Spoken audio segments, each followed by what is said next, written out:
첫째 시간부터 해서 계속 보여드리는 그림이 있죠. 영원이다. 영원. 그리고 하나님은 그 영원 안에 시간을 만드셨다. 그리고 그 시간 안에 또다시 영원을 두셨다. 이것이 어디다? 에덴이다. 에덴은 영원한 곳에 시간을 존재하게 하시고 그 존재하는 시간, 흐르는 시간 안에 영원을 두신 곳. 이것이 에덴이다. 그래서 사람은 이 상태가 돼야 완전히 평안을 누리고 승리하는 상태다. 근데 이것이 죄로 인해서 어떻게 된 거죠? 분리가 된 거죠. 영혼과 사람으로 분리가 됐죠. 그리고 사람 안의 생명은 떠났습니다. 그래서 죽게 되었다. 이 상태가 된 상황에서 하나님이 죄에 막힌 담을 허시고 예수님을 통하여 그리고 우리 안에 회복을 주셨다. 예수 그리스도로 말미암는 회복. 어떻게? 예수님이 우리 안에 들어오셨다. 성령께서 우리 안에 들어오셨다. 예수 그리스도 안에 있는 새 생명이 우리 안에 들어왔다. 그리고 우리는 거룩이 없으면 하나님을 볼 자가 없다. 그래서 거룩이 무엇이다 라고 얘기를 했죠. 거룩은 하나님께로 가는 거다. 그래서 어떻게 된다? 요 상태가 이렇게 되는 것. 그것이 성도다. 그래서 우리 안에 예수 그리스도로 인하여 생명이 들어오고 그 다음에 우리가 하나님과 연합되는 것. 그래서 요 상태가 되는 것이 우리의 완전한 회복이다. 그리고 이러한 사람이 어디로 들어간다? 새하늘과 새 땅으로 들어간다. 이것이 첫째 날, 둘째 날 우리가 계속 나누면서 세부적으로 나누고 있는 거예요. 그래서 사람이 하나님을 향하여 가는 것을 뭐다? 회개라고 이야기를 했어요. 회개. 사람이 하나님과 연합됐다가 하나님으로부터 분리되는 건 뭐다? 타락이다. 우리는 지속적으로 하나님 안에 머물러야 된다. 이것이 새하늘과 새 땅의 모습이기도 하고 태초의 에덴의 모습이기도 하고 우리의 상태여야 한다. 이런 이야기를 쭉 해왔어요. 제가 원래는 글을 쓰는 사람이 아니었습니다. 글을 쓰는 사람이 아니었고 글을 쓸 만한 사람도 아니었어요. 근데 하나님께서 저에게 글을 쓰도록 하기 위해서 훈련을 시켰습니다. 근데 훈련시키는 과정이 뭐였냐면 그때는 이유를 몰랐어요. 왜 그랬는지. 근데 훈련시키는 과정이 뭐였냐면 거의 3년을 신문을 보게 하셨어요. 근데 신문도 한 가지가 아니라 조선일보, 동아일보, 그 다음에 국민일보 세 가지를 딱 쌓아놓으면 이게 부피가 굉장히 많아요. 이게 주말에는 양이 더 많거든요. 근데 그거를 첫 장부터 끝 장까지 다 봤습니다. 심지어 쪽 광고까지 안 본 게 없어요. 그때는 이유를 모르고 봤어요. 그냥 너무 좋은 거예요. 신문 보는 게. 그러니까 남편이 아이들 학교 보내놓고 거의 3시간, 4시간을 신문을 보고 있으니까 얼마나 속이 터지겠어요. 저 여자가 방바닥에 늘어붙어가지고 신문만 보니까 맨날 뭐라 그랬냐면 옆에 와서 너는 신문을 뜯어먹니? 그래도 계속 보잖아요. 다음 날은 야 너는 글자를 파먹니? 글자를 뜯어먹니? 맨날 그랬어요. 근데 신문 보는 게 너무 좋으니까 그렇게 한 3년을 부교육자로 생활하는 동안에 그렇게 신문을 봤습니다. 그리고 나서 폭포같이 말씀이 쏟아지기 시작하는데 그거를 받아 적으라는 거예요. 그걸 노트에 적기 시작했어요. 그때 이제 시험지 노트를 사가지고 시험지 노트에 막 적고 있는데 인터넷에 올리라는 거예요. 그래서 그 감동을 받고 저는 그때 컴퓨터를 킬 줄도 모르고 킬 줄 모르니까 자판은 아무것도 못하죠. 그 찬미한테 물어봤어요. 야, 내가 글을 쓰고 있는데 이거를 하나님은 인터넷에 올리라 그러는데 도대체 올리라는 개념이 뭐냐 난 그걸 모르겠는 거야. 어떻게 하라는 건지를.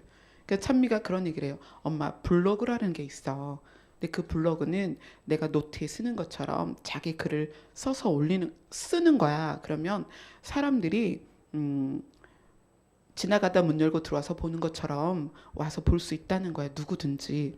그래? 그러면 그걸 어떻게 해야 되니? 내 블로그를 만들어야 된대요. 네가 좀 만들어라. 그랬더니 그 블로그 레이아웃 이용해가지고 이렇게 문의해서 탁 만들었어요. 근데 거기다 올려야 될 거 아니에요. 뭐로 올려요?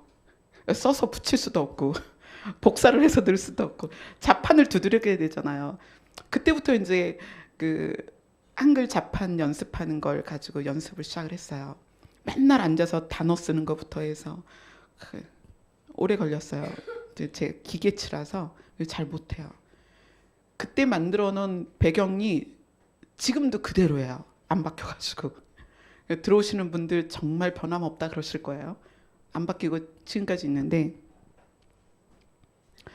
글을 쓰도록 하시면서 글을 쓰는 과정을 통해서 하나님께서 성경을 읽게 하실 때 의도, 저자의 의도 이런 것들을 조금 더 명확하게 볼 수 있는 그런 눈을 갖도록 돕지 않으셨나 그런 생각이 들어요.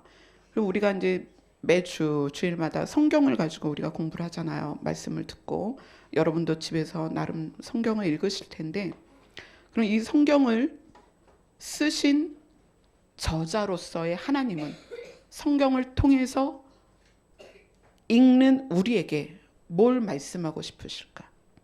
그래서 글은 저자가 글을 쓸 때는 육하 원칙이라는 게 있습니다. 그렇죠? 글을 쓸 때는 육하 원칙이 있어요. 첫 번째는 뭐죠? 자, 네? 언제? 첫 번째 요즘 학교 다니는 학생들이 제일 잘할 것 같아. 육하 원칙 첫 번째. 아, 그래요, 맞아요. 누가?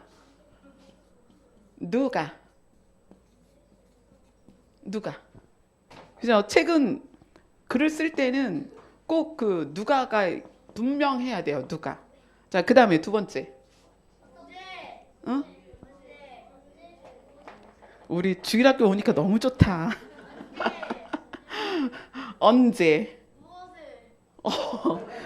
그래. 야, 누구 아들이야? 응? 누구 아들이야? 자, 누가, 언제, 어디서, 어디서.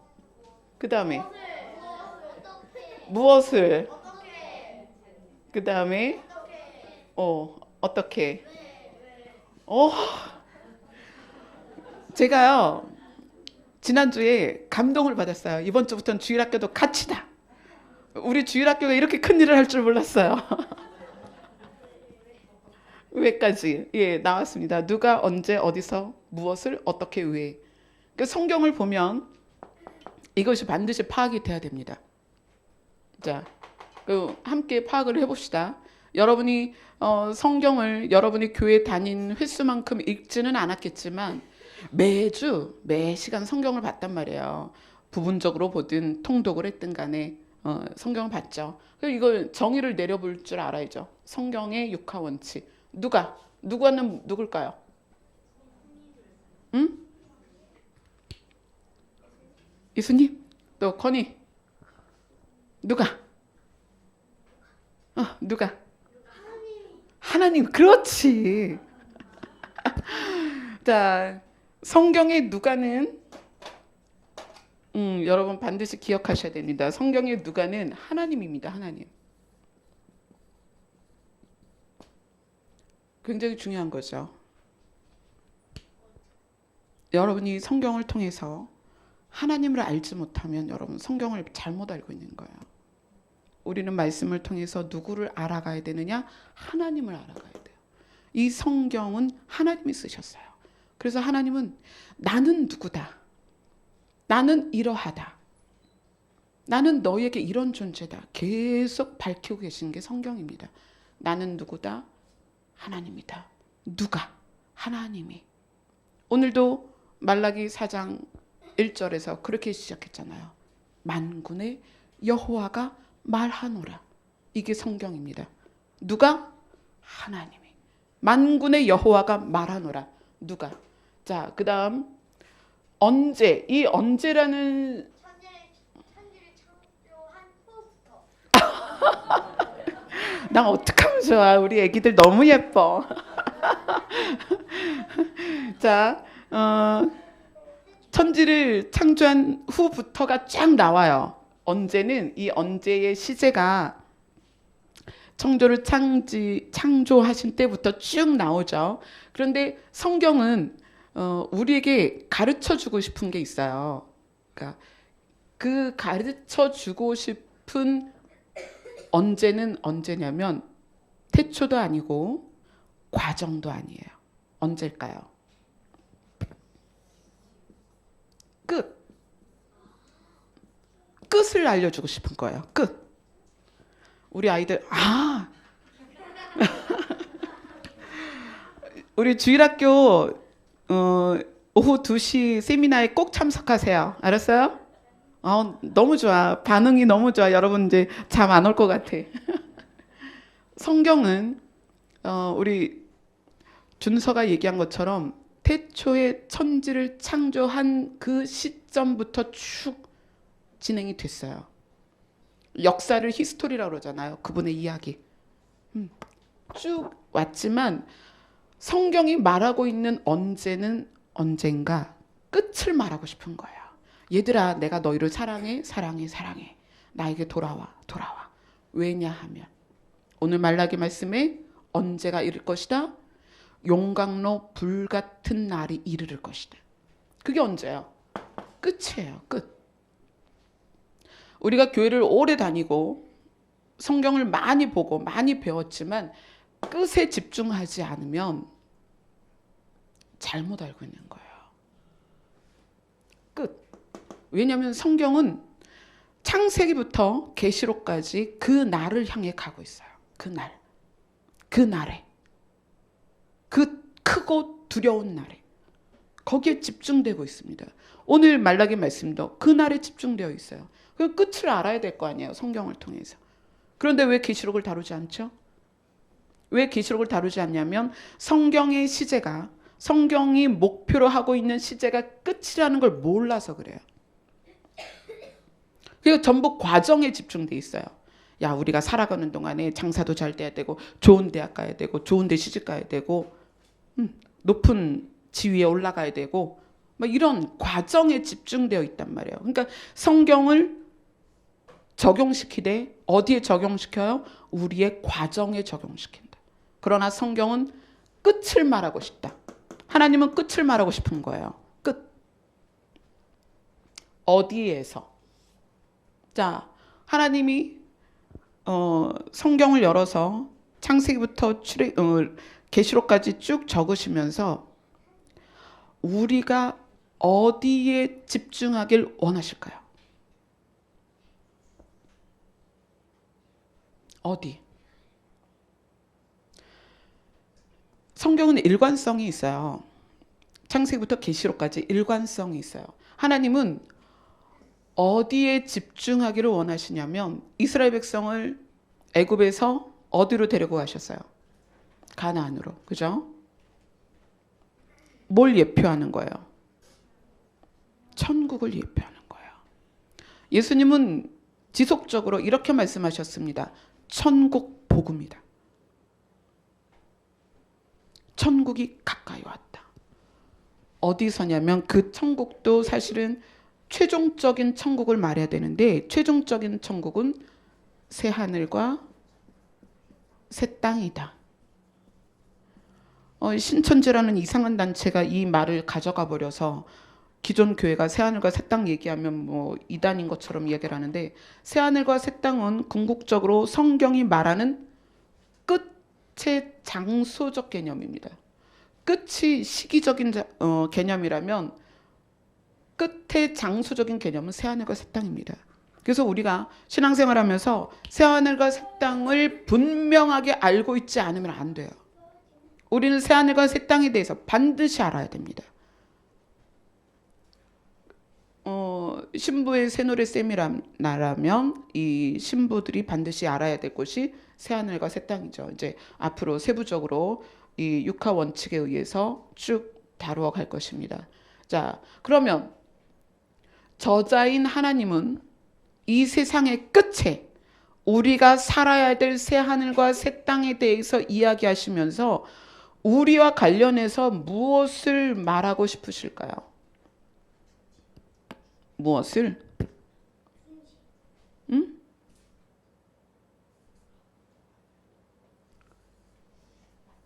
영생을 말하고 싶으신 거예요. 우리의 영생. 끝의 시점에서 새하늘과 새 땅이라는 장소에서 우리가 누릴 영생. 이걸 지금 성경에서 다루는 거예요. 여러분들은 영생을 소유해서 이곳에서 살아야 합니다. 영생. 그러면 어떻게 영생을 이룰 것인가? 어떻게가 들어가야 되겠죠? 어떻게? 예수 그리스도를 통하여. 예수 그리스도를 통하여. 어떻게는 예수 그리스도죠. 그럼 이제 그 예수 그리스도를 통하여 영생을 얻고 새하늘과 새 땅의 끝날에 살아가는 것에 대해서 우리는 정확하게 알고 있어야 된다. 그 다음 왜? 왜죠? 왜?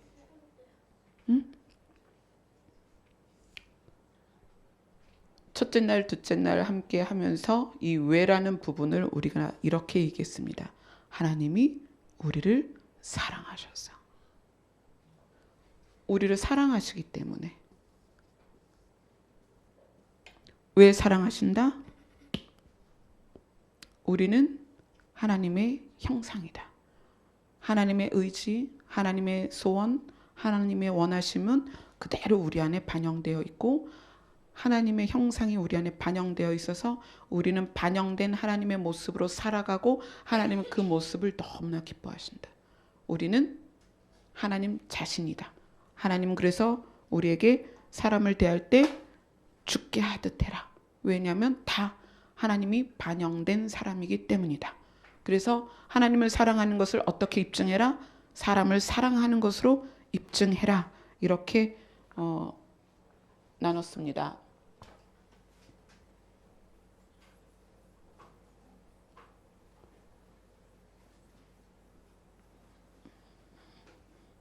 우리 주일학교 칠판 줄 사람. 건희. 건희가 제일 빨리 손 들었어. 나와봐. 우리 씩씩하게. 옳지. 우와. 키가 되는구나. 나 살짝 걱정했는데.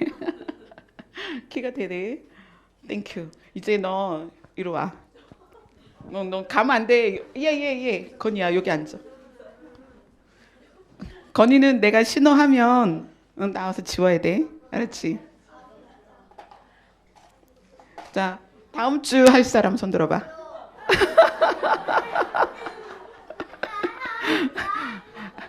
아니 준우는 키가 안 돼. 준우는 키가 안 되고 알아서 다음 주 준서. 알았어요. 자, 다음 주에 내가 다시 기회를 줄 테니까 그때는 안 한 사람들 중에서 할 수 있을 거예요. 기다리세요. 우리가 하나님에 대해서 누가를 알면 여러분의 정체성이 조금 더 명확해집니다. 제가 주중에 상담을 하는 동안에 어떤 일이 있었냐면 그분은 사모님이세요. 사모님이신데 남편의 꿈을 통해서 그분의 앞으로의 사역을 미리 하나님께서 보여주셨어요. 남편께서 이제 목회를 하시는데 이 사모님이 어떤 꿈을 꾸셨냐면 남편 목사님이 꿈을 꾼 거예요. 연병장에. 여러분 군대 안 갔다 오신 분 잘 모르죠? 연병장에. 저는 갔다 와서 알아요. 연병장에 가면 이제 군인들이 이제 훈련도 하고 수집도 되고 하잖아요. 근데 거기에 잔뜩 군인들이 모여 있는데 높은 사람이 이렇게 얘기를 하더래요. 이 훈련을 통과한 사람 셋을 호명하겠다. 근데 이제 3명을 호명하는데 세 번째 사람이 누구냐면 그 꿈을 꾼 목사님의 사모님이신 거예요. 그래서 꿈속에서 본인이 아니 왜 내 이름을 안 부르고 우리 와이프 이름을 부르지? 그런데 그 사모님이 호명을 받고 딱 일어나서 앞으로 나오는데 군복을 딱 차려입었더래요. 그래서 목사님이 이제 꿈을 깨고 사모님한테 얘기를 했겠죠. 야, 꿈에 그런 꿈을 꿨는데 왜 내 이름을 안 부르고 네 이름을 부르냐 막 이러면서 목사님이 그러셨어요. 근데 이제 다른 분이 그 꿈 얘기를 듣고 그러면 사모님이 잘 세워지면 군사로 그리스도의 군사로 하나님의 군사로 세워지면 목사님 사역이 커지려나 보다. 그렇게 해석을 하신 거예요. 근데 저하고 대면을 해서 이야기를 하는데 저는 그렇게 얘기하지 않았어요. 하나님께서 사모님을 그리스도의 군사로 부르셨습니다.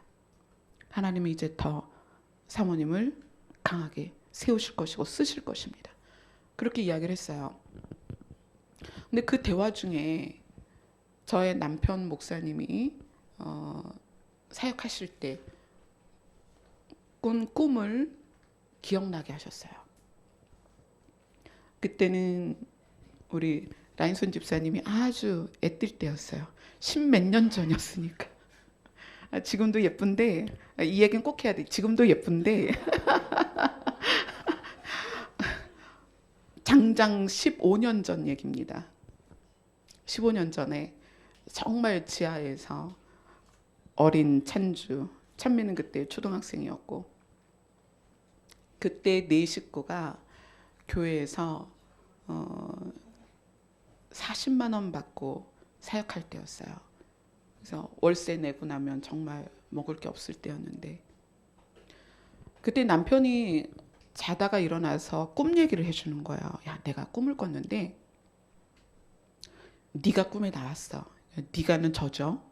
네가 꿈에 나왔어. 근데 어떻게 나왔냐면 커다란 니아까. 여러분이 니아까 아세요?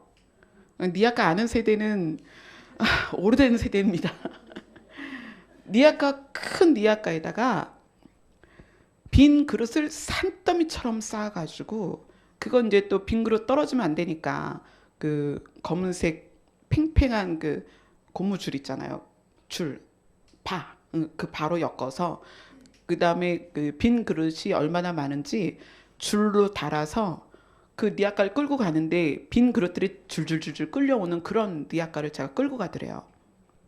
그래서 남편이 꿈을 깨고 저한테 그 얘기를 하는 거예요.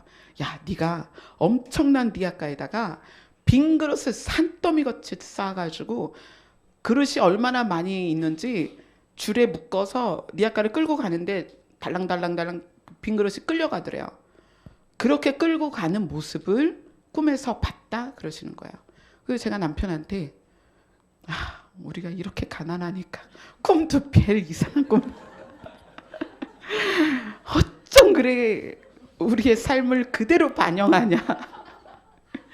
거봐 당신이 돈을 못 버니까 꿈에 그런 꿈을 꾸잖아. 그러면서 제가 한탄을 했어요. 야, 꿈에 진짜 그릇에 채워진 거 하나도 없이 빈 그릇을 내가 질질 끌고 그것도 니아까채로 끌고 다니는구나.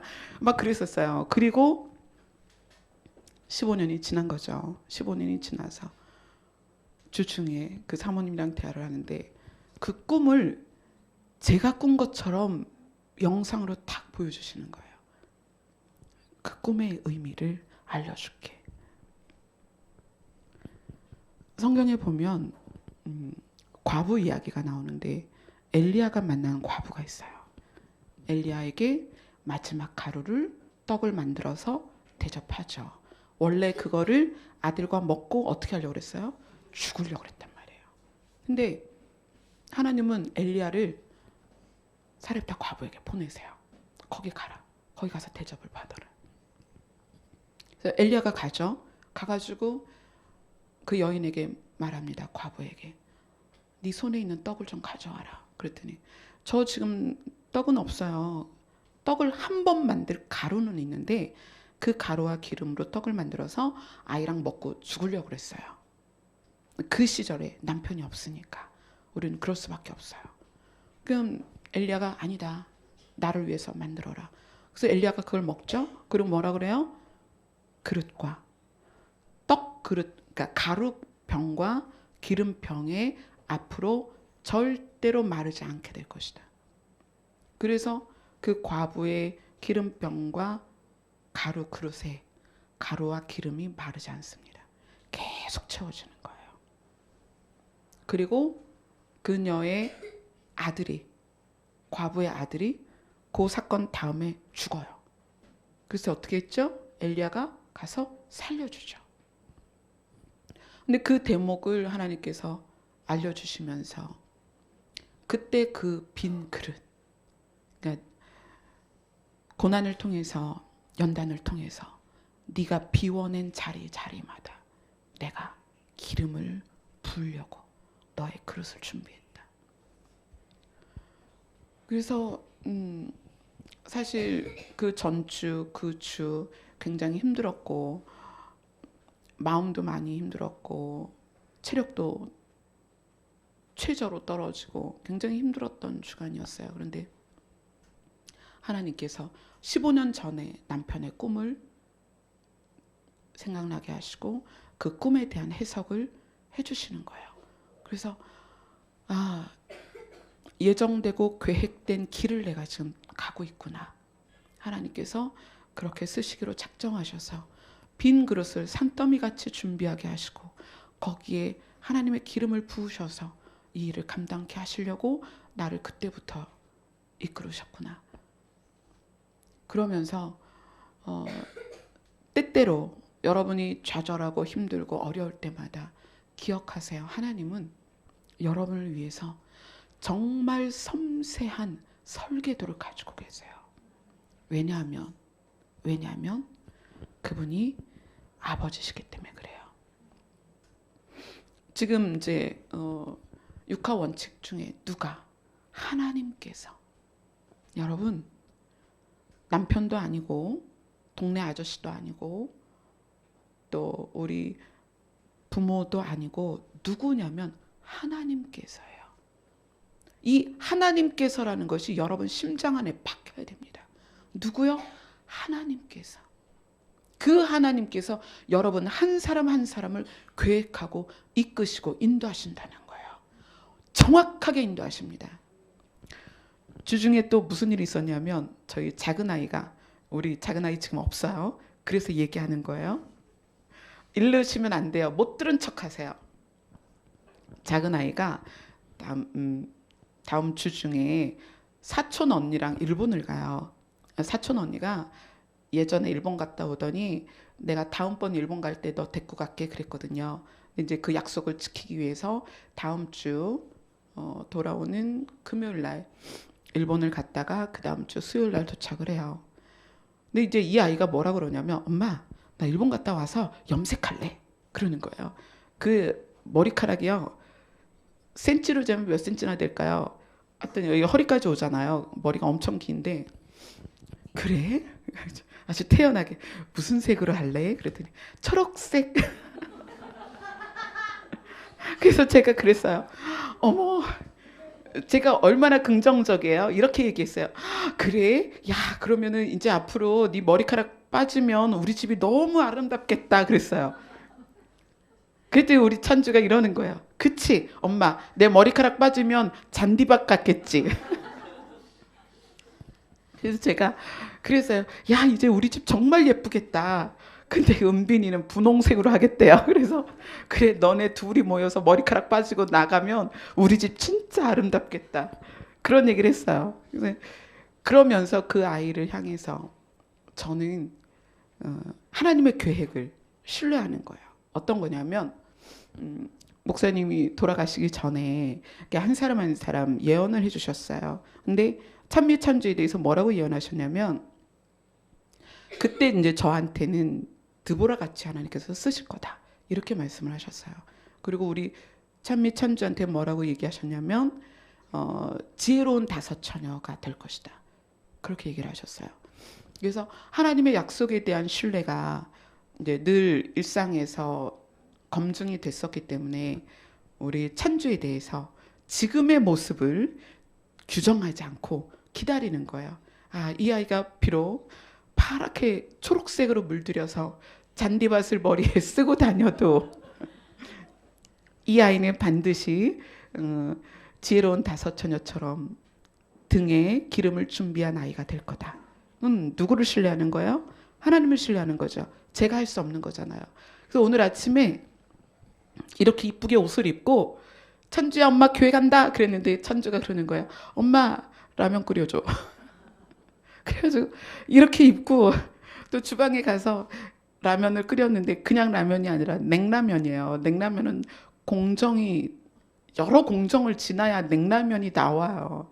그래서 그거를 냉라면을 끓여서 아이한테 주고 그리고 교회를 왔어요.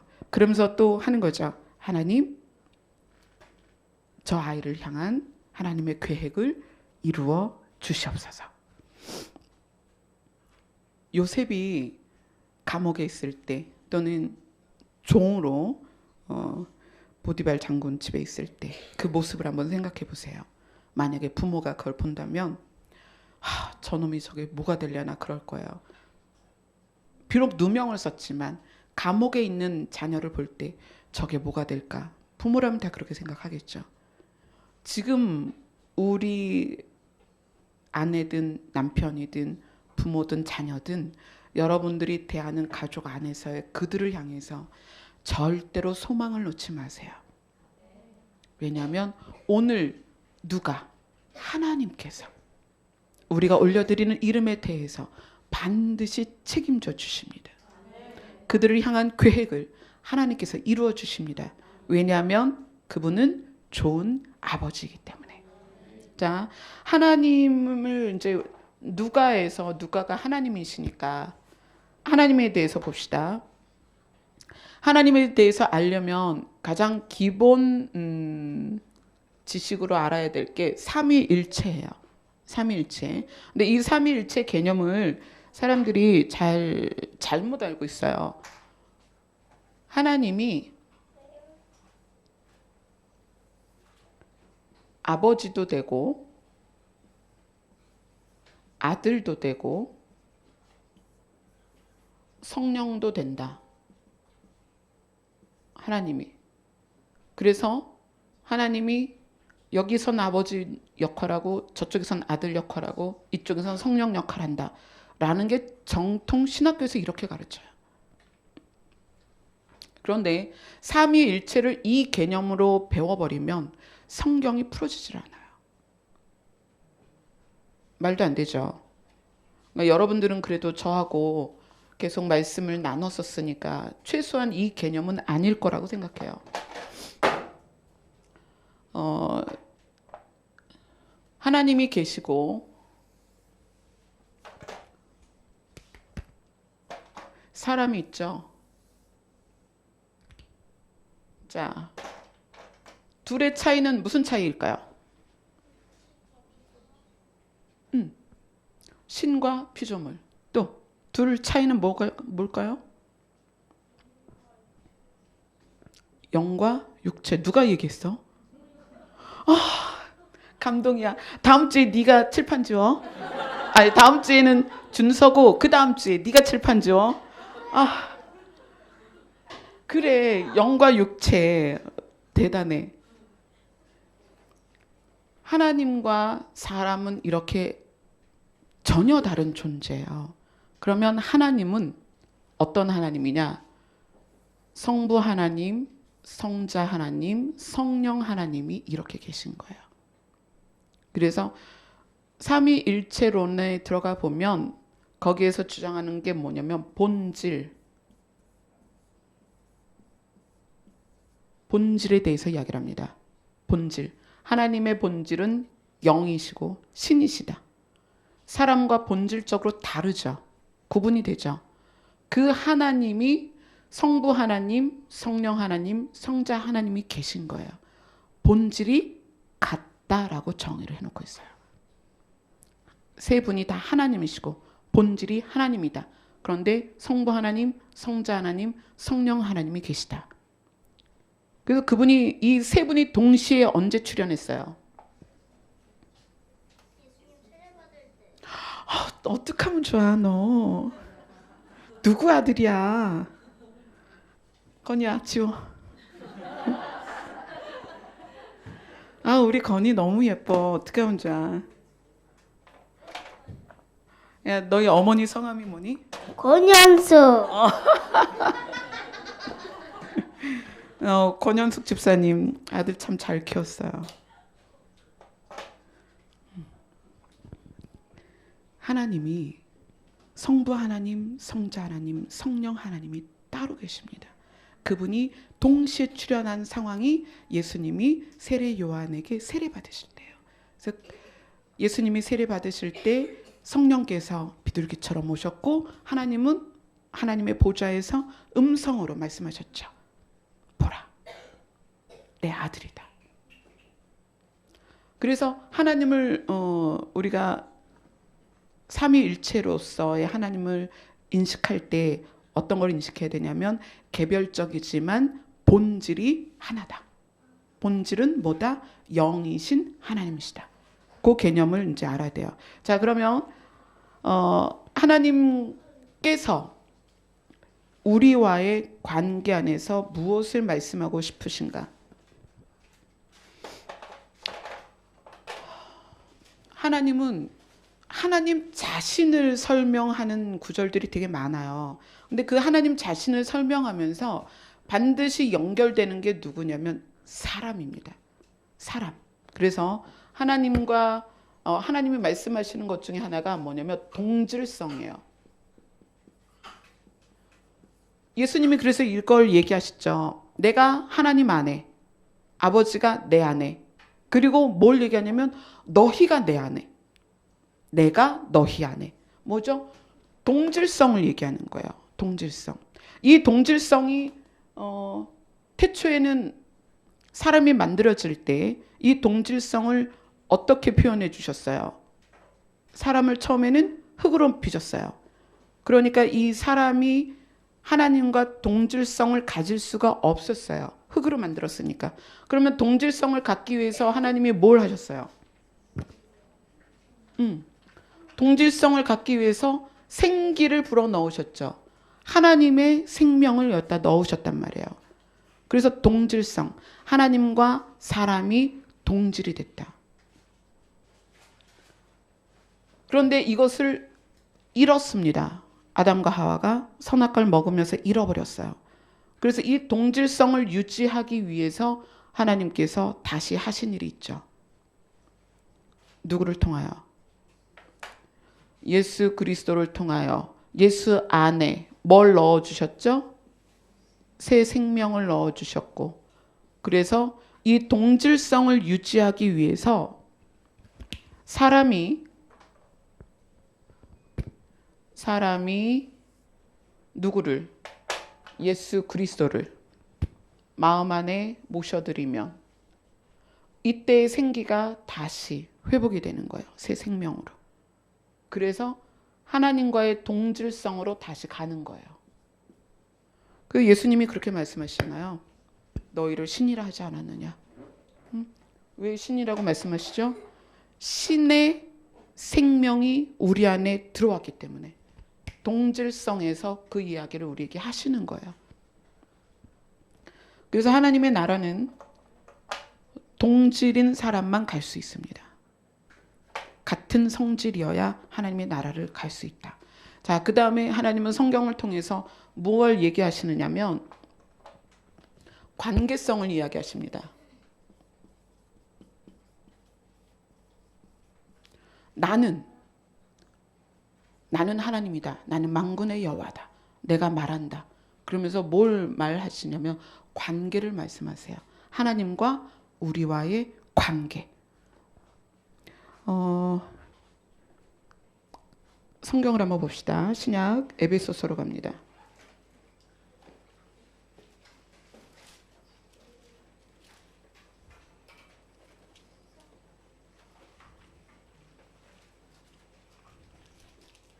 에베소서 3장 6절입니다.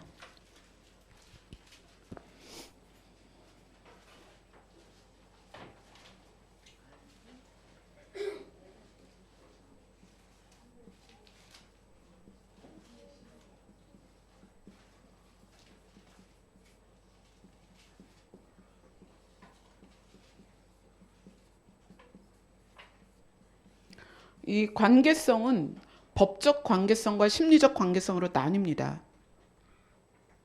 이제 관계성으로 들어가면 두 가지로 우리가 구분해서 나눠봐야 되는데, 첫 번째는 법적 관계성이고요. 하나는 심리적 관계성입니다. 하나님은 신약을 여시면서 오늘 아침에 나눴죠. 11시에. 말라기를 마무리하면서 관계를 무엇으로 시작하셨다? 아버지로 시작하셨다. 구약은 그렇게 하지 않았습니다. 구약은 나는 창조자다. 또 나는 토기장이다. 너희를 만들었다. 구약의 개념은 그래요. 하나님이 우리를 만드셨거든요. 만물을 만드셨어요. 그런데 신약의 개념은 내가 너를 낳았다로 시작합니다. 내가 아버지다. 그래서 이 생기, 동질성을 위해서 생기를 넣으실 때에는 만드는 것에 넣으셨잖아요. 그런데 두 번째 생명, 새 생명, 두 번째 생명은 낳아서 주신 거예요. 예수 그리스도를 낳아서 그 안에 주셨단 말이에요. 그래서 이 관계성이 어떤 관계성을 말하냐면, 하나님은 신약을 열어가시면서 이 관계성을 아버지의 개념을 도입하십니다. 아버지다. 내가 이제 너희의 아버지다. 너희는 나의 자녀다. 아버지와 자녀로서의 관계를 열어가십니다. 그러면 이 아버지의 관계성이 법적 관계성이나 심리적 관계성이 있죠. 법적 관계성. 이 아버지인 것이 왜 필요하다는 거예요. 지금 이제 에베소서 3장 6절을 같이 읽겠습니다.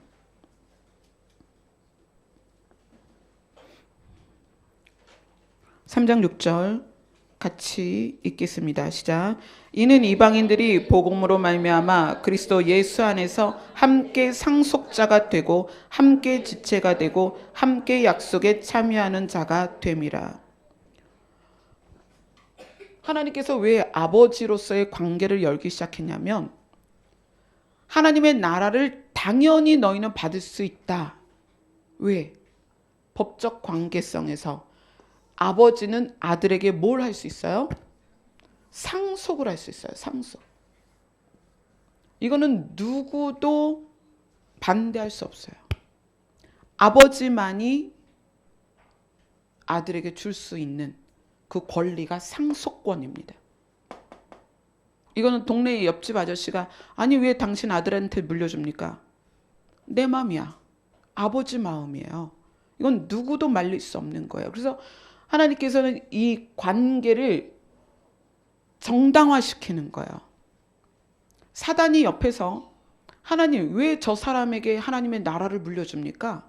내 마음이야. 내가 아빠니까. 그거예요. 법적 관계성은 굉장히 중요합니다. 목사님이 만약에 재산이 한 50억 돼요. 그런데 호적에 예찬이를 빠뜨렸어. 근데 지금 예찬이가 맏아들이잖아요. 법적 관계성이 없으면 예찬이가 지금 맏아들이어도 상속권이 없어요. 상속받을 수가 없어요. 법적으로. 이 법적 관계성은 굉장히 중요한 거예요. 그래서 하나님께서 선포를 하는 거예요. 내가 아버지다. 내가 이제 아버지의 마음으로 너희들에게 갈 것이다. 이제 내가 아버지다. 말라기 마지막을 그렇게 장식하신 거예요. 그리고 이 아버지가 되기 위해서는 반드시 필요한 게 뭐냐면 출산이에요. 예찬이가 엄마에게서 태어나서 목사님이 아버지가 된 거잖아요. 그래서 하나님은 독생자 예수를 낳는 과정을 이루신 거예요. 오늘날 내가 너를 낳았도다. 낳았다. 원래 계신 분이잖아요, 예수님은. 그런데 내가 오늘 너를 낳았다. 이제 너는 내 아들이다. 그러므로 너를 통하여 나에게 오는 자들은 다 내 자녀다. 상속을 해주기 위해서 법적 관계성 때문에 아버지가 되셨고, 예수님이 사람으로 오셔야만 했던 그 이유가 뭐다? 법적 관계성을 만들기 위해서. 낳아야 아들이죠. 그죠? 그냥 개념적으로 아들이다 할 수는 없거든요. 그래서 예수님을 낳았습니다. 그 예수님을 받아들이는 사람들이 전부 하나님이 낳은 자녀가 되는 것입니다. 아멘. 왜? 상속을 위해서. 하나님의 나라를 상속해 주기 위해서. 자, 그 다음 법적 관계성으로 또 뭘 봐야 되냐면 빌립보서로 갑니다. 빌립보서 3장 20절입니다.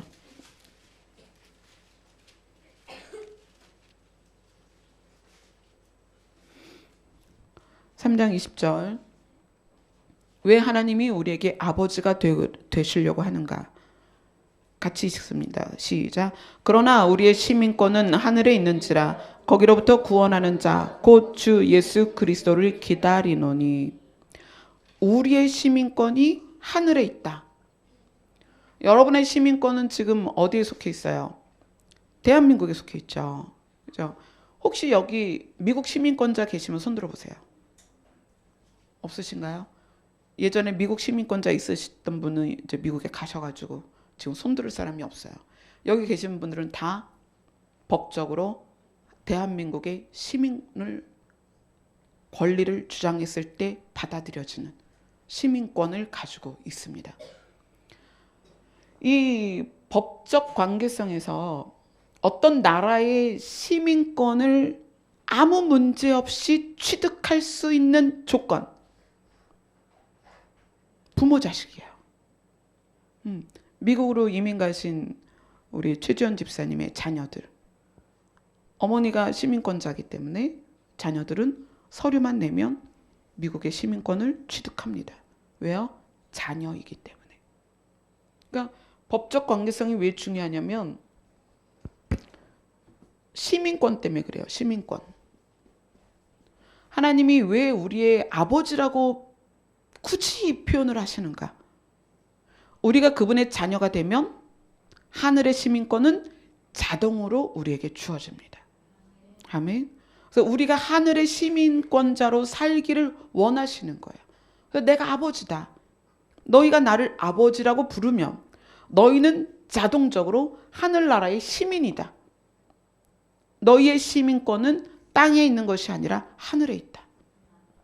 여러분이 하나님을 아버지라고 부르는 것이 어마어마한 권리를 갖고 있는 거예요. 하늘의 시민권을 소유한 것이다. 저는 이제 기도할 때 아빠라고 불러요. 막 울을 때도 아빠 그러고 징징징 그러고 울어요. 우리 아빠가 그러면 막 마음이 약해가지고 바로 반응을 하세요. 여러분 다 그렇다는 거예요. 여러분의 아빠는 누구다? 하나님이시다.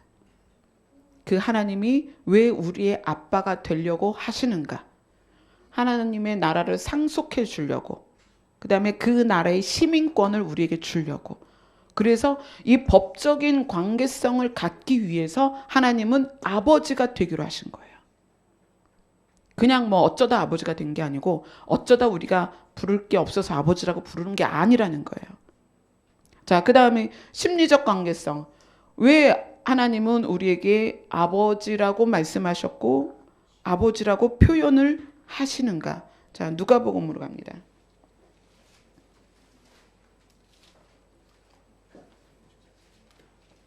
누가복음 15장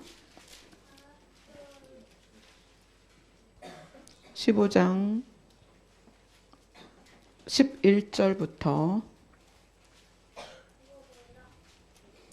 24절까지 길지만 같이 한번 읽도록 하겠습니다. 15장 11절부터입니다. 같이 읽겠습니다. 시작. 또 이르시되 어떤 사람에게 두 아들이 있는데 그 둘째가 아버지에게 말하되 아버지여 재산 중에 내게 돌아올 분깃을 내게 주소서 하는지라. 아버지가 그 살림을 각각 나누어 주었더니 그 며칠이 안 되어 둘째 아들이 재물을 다 모아가지고 먼 나라에 가 거기서 허랑방탕하여 그 재산을 낭비하더니 다 없앤 후 그 나라에 크게 흉년이 들어 그가 비로소 궁핍한지라.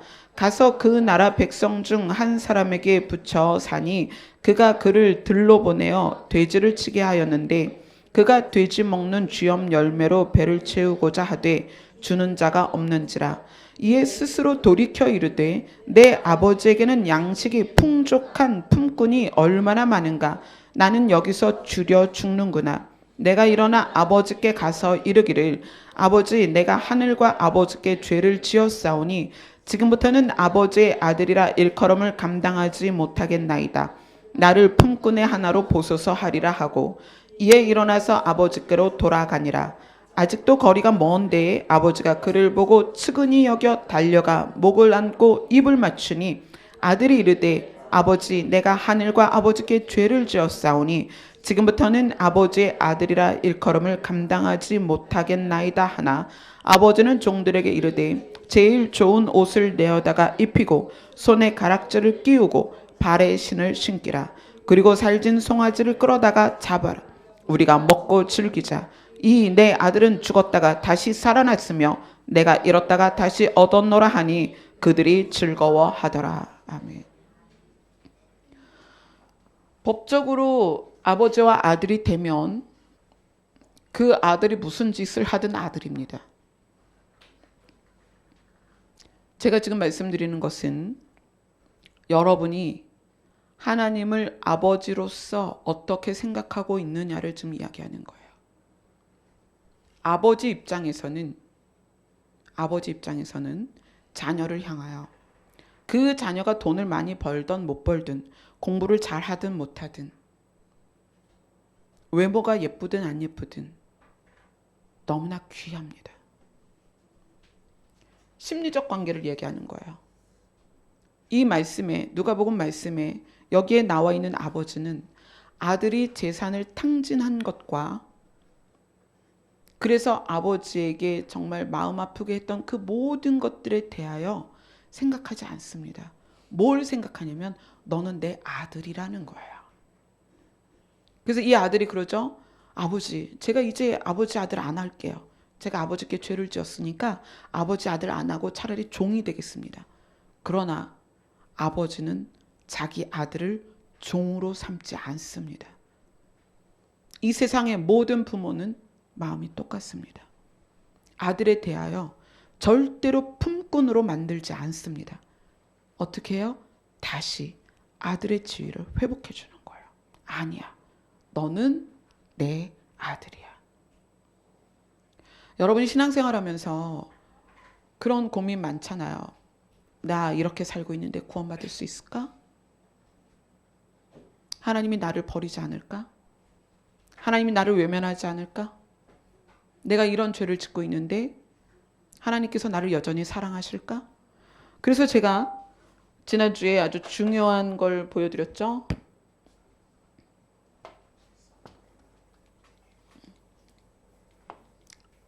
예수님께서 십자가에 매달리셨을 때 생각해 보세요.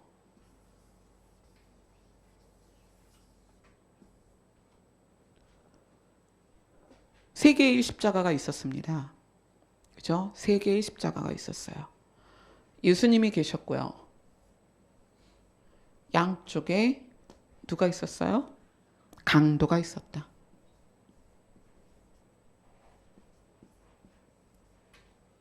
둘 다 나쁜 놈이다. 둘 다. 그런데 한 강도는 구원을 받았고 한 강도는 구원을 받지 못했습니다. 이유가 뭐다? 예수님을 인정하는 것. 하나님을 인정하는 것.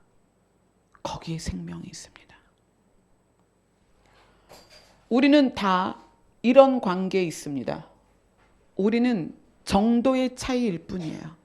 우리 모두는 다 악하고 우리 모두는 다 연약합니다. 근데 하나님이 오늘 아버지라는 심리적 관계를 이야기하시는 것은 돌아오라는 거예요. 세례 요한은 엘리야의 심령을 가지고 엘리야의 능력을 가지고 사역을 했습니다. 엘리야의 사역이 무엇이다? 핵심이 돌이키게 하는 것이다. 세례 요한의 사역의 핵심은 돌이키게 하는 것이다. 이날 이 누가복음에 나와 있는 둘째 아들이 돼지가 먹는 쥐염 열매조차도 없는 상황에서 누구를 기억해요? 아버지를 기억해요. 근데 그 아버지의 원래 성품을 기억하니까 돌아온 거예요. 만약에 아버지가 자기를 늘 학대하고 때리고 욕하고 그랬다면 아버지께 돌아갈 생각을 못했을 거예요. 그러나 이 아들은 아버지의 성품을 알고 있었던 거예요. 여러분들이 성경을 제대로 알으려면 하나님의 성품을 알아야 됩니다. 하나님의 성품을 알아야 여러분들이 넘어졌을 때, 좌절했을 때 두 손 들고 다시 아버지께 올 수 있는 거예요. 하나님의 성품 기본적으로 여러분이 반드시 알아야 될 하나님의 성품 뭐가 있을까요? 사랑이요. 근데 이게 이론적으로는 우리가 탁 나오잖아요. 하나님은 사랑이시다. 그 하나님의 사랑을 여러분 얼마나 알고 계세요? 여기 누가복음에 나와 있는 아버지는 재산을 탕진한 아들을 그대로 받아들여서 아들로서 받아들여졌습니다. 하나님의 성품이 사랑이다. 하나님의 본질이 사랑이다. 그러면 사랑을 한번 보죠. 고린도전서 13장으로 가면 볼 수 있죠.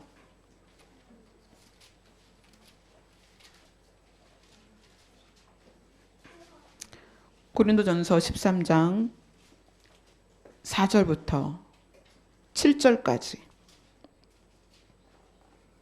고린도전서 13장 4절부터 7절까지 같이 읽겠습니다. 시작. 사랑은 오래 참고 사랑은 온유하며 시기하지 아니하며 사랑은 자랑하지 아니하며 교만하지 아니하며 무례히 행하지 아니하며 자기의 유익을 구하지 아니하며 성내지 아니하며 악한 것을 생각하지 아니하며 불의를 기뻐하지 아니하며 진리와 함께 기뻐하고 모든 것을 참으며 모든 것을 믿으며 모든 것을 바라며 모든 것을 견디느니라. 이것이 우리에게 요구되어지는 사랑의 특성이기도 하지만 하나님 자신은 이걸 완벽하게 가지셨다는 거예요. 그런 분이 우리의 아버지이기 때문에 둘째 아들이 자기의 재산을 다 탕진하고도 아버지를 기억하고 그 아버지의 사랑을 생각하고 그 아버지께 갈 수 있었다는 거예요. 저는 정말 여러분에게 부탁을 하고 싶습니다.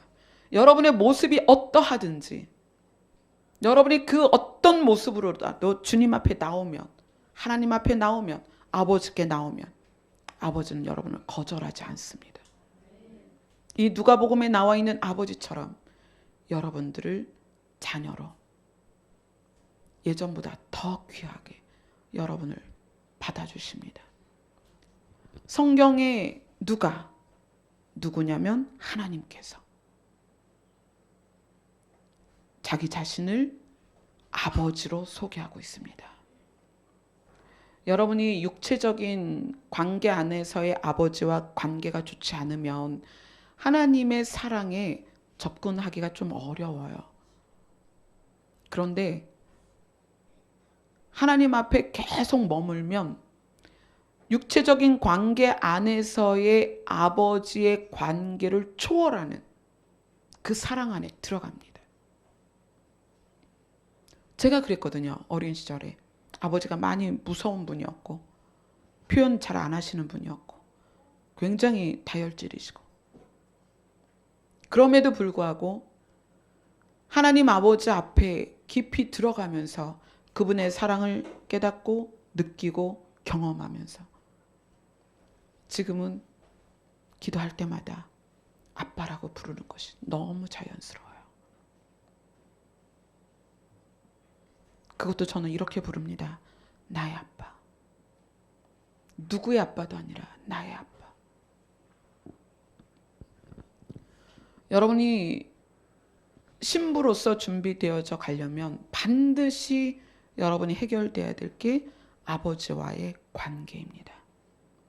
그래야 그 아버지께 어떤 상황에서도 나아갈 수 있고 아버지가 주시고자 하는 상속권과 시민권을 여러분이 소유한 것에 대한 믿음이 생겨요.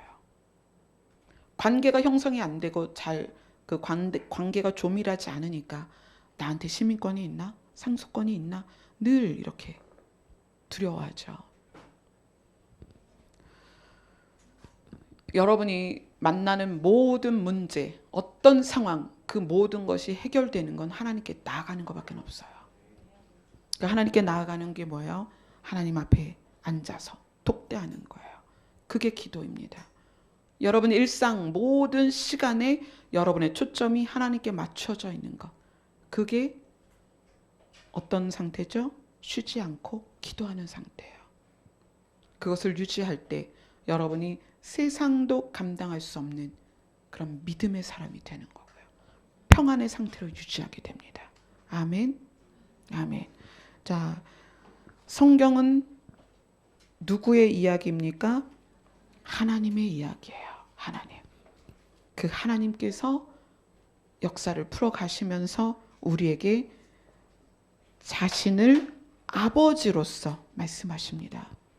그 아버지가 여러분의 아버지세요. 아멘. 두려워하지 마시고요. 좌절하지 마세요. 그 아버지가 여러분을 책임지십니다. 아멘. 자, 다음 주 우리 주일학교 참석할 거죠? 네. 다음 주 지우개 누가 하는 거야? 준서? 알았어. 자, 우리 찬양합시다.